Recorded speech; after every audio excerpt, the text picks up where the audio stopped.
It rather depends on who you're dealing with. The concept I'm most used to is the single family office, which is generally speaking a private company which is set up to manage investments and trusts for a single family. And that, in its simplest form, is a structure which is usually based offshore from the UK. And it's designed to give the family some comfort that assets will be looked after and that there will be some succession planning and the ability to facilitate smooth transfer of wealth to the next generation and on. The objective really is wealth preservation. I mean, I wouldn't say that wealth is a dirty word, but the ability of the wealthy families to look after their assets and to mitigate tax and to increase value is something that the press seems to have a great deal of difficulty with at the moment. And the role of the low tax jurisdictions, such as Guernsey, Jersey and others, is coming increasingly into focus. I mean, I've been dealing with families and what you broadly describe as family office structures for, well, an awfully long time. And I've never known an atmosphere such as we have at the moment.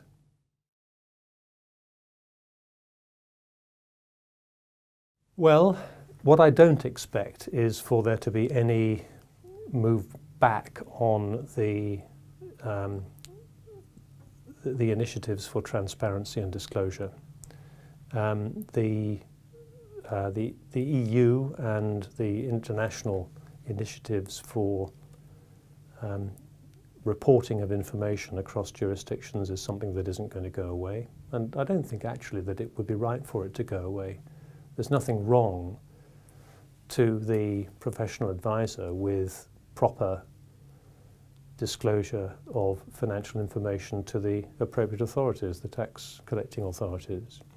And there's no one that I've ever dealt with in the UK advising on clients on how to evade tax, on how to do something dishonest. So that isn't going to change. What I think there may be some pushback on is the loss of the right to privacy, because that is a basic human right in a legal sense, and there is a real risk to some wealthy families, which is inherent in this insistence upon everybody knowing everything about their affairs. I mean, the Sunday Times for years now has published the so-called rich list, which is based upon research which is broadly accurate, although if you actually know, as an advisor, if you know any of the people in that list, you realize that actually the information isn't spot on at all, but it's not a bad estimate of what people are worth. But that's one thing. I mean, opening the paper on a Sunday morning and looking through all these people who've got whatever figure of wealth is mentioned in the magazine is one thing, but actually having their personal details and possibly even their tax return details published, details of their trusts published, who the beneficiaries are, who the members of the family are who benefit, I think that is potentially quite dangerous.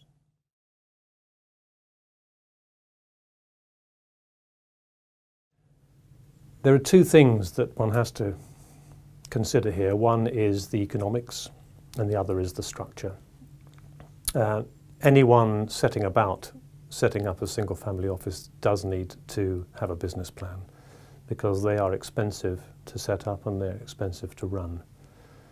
If you go back to the two families in America that really more or less started the trend, one was JP Morgan, the other is Rockefeller.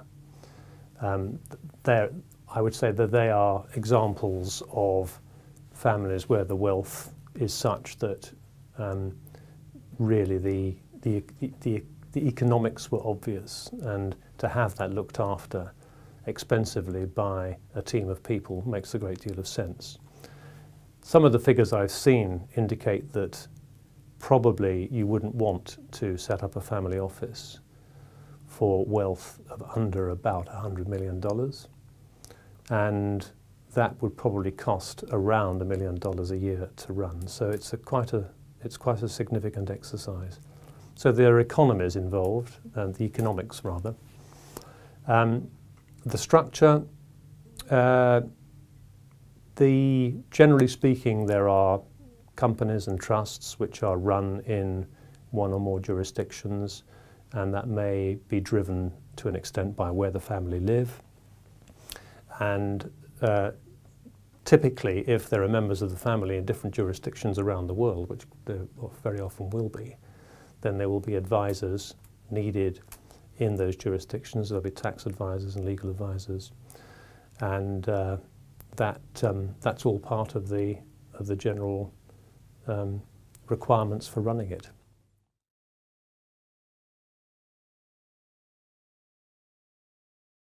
Well, the ones I mentioned on transparency, common reporting standard, which will mean that the information on bank accounts, which is available in any particular jurisdiction which is signed up to the CRS, will be available and transmitted to another country which is signed up to the CRS, and this is going to include just about every country around the world apart from the United States. And it's slightly ironic that the US are not party to the CRS at the moment, but I think the view generally is that they will come to that party in due course. So transparency, disclosure of persons with significant control of companies, which is now a legal requirement in the UK for UK companies, for English companies. And there's talk about the UK government trying to force disclosure of beneficial ownership of foreign companies which own UK residential real estate.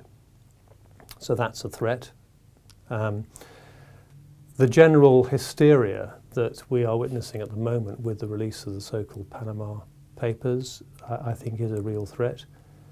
I don't yet see the wealthy being carted off to the guillotine in their tumbrils, but if you read some of the reports in the press, you'd think that that perhaps wasn't that far off.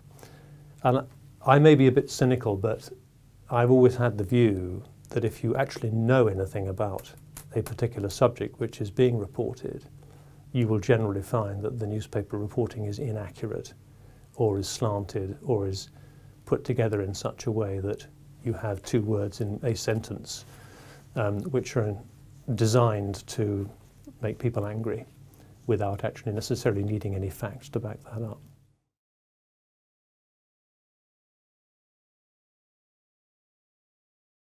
I mean, the opportunities are fundamental really to the concept of the family office. So the ability to structure ownership of assets so that that ownership survives the passage of time and the passage of generations. And there's a very familiar comment in wealth management circles that you go from, depending which country you're talking about, you go from clogs to clogs in 3 generations. I think the Americans say shirt sleeves to shirt sleeves. But the one generation makes the money, the next one preserves it, and the third one spends it, and then it's gone. So the opportunity of the family office is to put a stop to that, to assist in preservation of wealth. How well that works depends upon how well the family behaves, and the adherence to values that they have. And it's extremely important that the advisors don't get carried away just with the beauty of the structure they've created. They have to actually have the family who are able and willing to sign up to values and to assist in preservation of what they have. So the ability to work across jurisdictions is important there, because different jurisdictions have different approaches to the way that they will treat the legal ownership of assets, particularly in trusts and companies. And this isn't really the time to get into detailed discussion about firewall provisions and such like, but the judiciary in the low tax jurisdictions that one typically works in are, generally speaking, very alive to the need to make these structures work. So there are considerable opportunities there. Challenges, I think there are probably three challenges I can immediately think of. One is complexity, because inevitably, although we started, as I said at the outset, with a private company which is looking after investments and trusts, that is going to grow, and particularly as the years go by and the generations go by, that's going to become more complex. So complexity is it's a threat in the sense that it needs to be very carefully managed. Simple is good, but it isn't always possible to stick to that. A second one is tax, and again that's an emotive concept at the moment. Why should anybody pay less tax than anybody else? Well, I mean, I just find it quite difficult to see why any family should move to ensure that they pay as much tax as they possibly can. I mean, I suppose it's a concept that isn't necessarily totally outrageous, but it's certainly not one that I've come across in years of advising. And the third is the family itself. The biggest threat to any family office and family fortune is something going wrong in the family, and not necessarily the bloodline of the family, but in the wider family. And the obvious threat there is the one of divorce, or members of the family going off the rails, or whatever it may be.